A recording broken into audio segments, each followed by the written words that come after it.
هنتكلم عن أهم النصائح والتعليمات اللي لازم أي مريض عنده حب الشباب يتبعها. وهي رقم 1 غسيل الوجه المتكرر.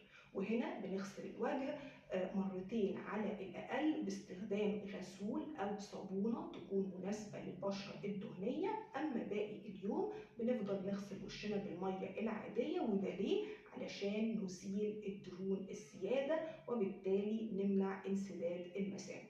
الحاجة التانية، ممنوع منعا باتا اللعب في الحبوب علشان ما تسيبش مكانها أي أثر أو ندبات، وطبعا الحاجات دي بيصعب علاجها، ده غير إنه علاجها بيكون مكلف.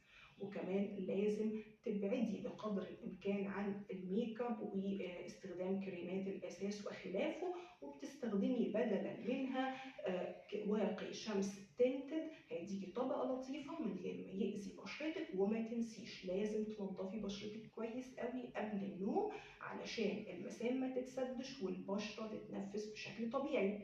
كمان لازم تتجنبي السكريات العالية، الدهون العالية، الحوادق، الحراق، الحاجات اللي هي زي الشوكولاتات، اللب والسوداني والمكسرات، الوجبات السريعة، كلها ممكن يبقى لها دور في زيادة ظهور الحبوب.